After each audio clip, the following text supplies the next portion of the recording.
We have learned from police in just the last few minutes that it was a 48-year-old man who was rushed to the hospital. Police on scene telling us he was shot multiple times in the torso and legs. You can see it remains an active scene here on the 1200 block of Savannah Drive. Officers continuing to collect evidence. Now, we're told this happened at around 4 o'clock. Officers responding to a call of shots fired.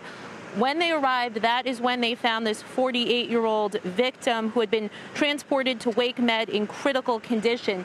Now, police are telling us that the shooting was not a random act, but they are declining to elaborate on that. Again, police remaining out here on scene collecting evidence. We're going to try to talk to some neighbors, and we will have another update for you coming up at 6 o'clock. For now, we are live in Raleigh. Amy Cutler, CBS 17. In the last 10 minutes, I had the chance to talk with police. They tell me the driver, a female driver, left the Exxon station just across the road, and they ended up right in this dealership. You can see the garage door there significantly damaged.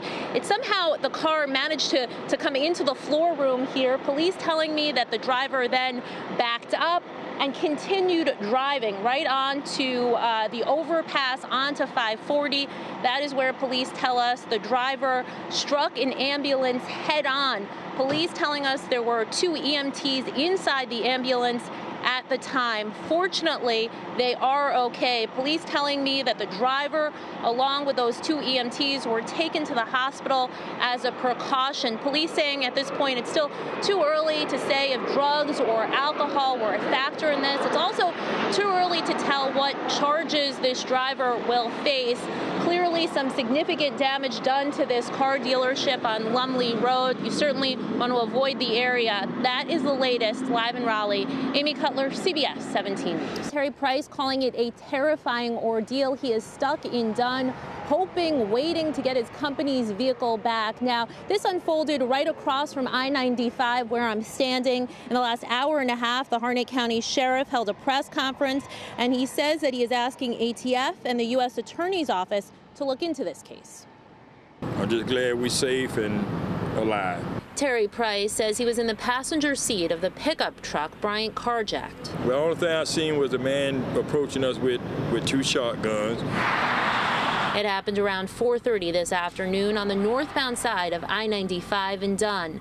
State Highway Patrol says Raymond Bryant Jr. was driving his pickup truck in the emergency lane when he lost control and hit another vehicle.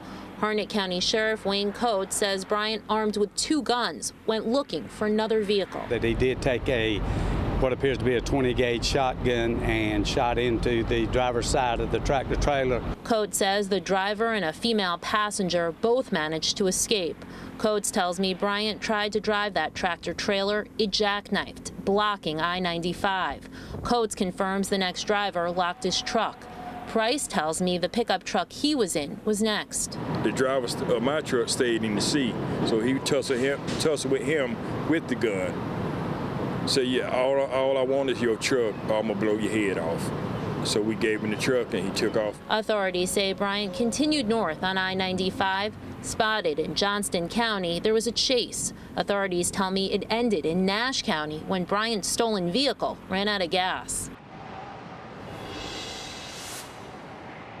Now, amazingly, authorities say there are no reported injuries in connection to this whole ordeal. Bryant is facing a whole slew of charges, including driving while impaired. As for I-95, the northbound side, it reopened around 7:30 this evening. We are live in Dunn. Amy Cutler, CBS 17 News. We had the chance to get our hands on an interview Alyssa Platel did. She's Stephen's ex-wife and Katie's biological mother.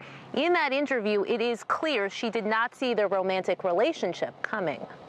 He's dead by now. He said he was taking his own life when he got off the phone. In a gut-wrenching 911 call, Stephen Platel's mother says her son called her and told her he'd killed his wife and daughter, Katie Platel, their baby son, Bennett, and Katie's adoptive father, Anthony Fusco. And he said they were all gone. He had shot. He's up in New York, and he said he's next. He's going to kill himself because he couldn't live without her. Police went to Stephen Platel's Earlston Court home in Knightdale. Inside, they say they found the baby dead. Had nothing to do with being brought into this world, and then all of a sudden it's dead. That's why Ronnie Hogg says he left these flowers in the driveway. Hogg says he and others on the block are in shock over what happened. The incest charges date back to January. That's when Stephen and Katie Pladel were arrested. Authorities say Katie was given up for adoption at birth. She reconnected with her birth parents about 2 years ago and moved into their home near Richmond, Virginia. Alyssa Pladel, Stephen's wife and Katie's mother, told the Daily Mail things quickly took a strange turn. One night he stayed in her room. It didn't seem appropriate. He became furious. Like, how dare I even suggest that anything might be going on? Alyssa says she moved out by then. Soon after, she tells the Daily Mail she learned of Katie's pregnancy. I lost it. I started screaming. I felt like I was going to throw up. Following the January arrests, Katie moved back to Connecticut to live with her adoptive parents.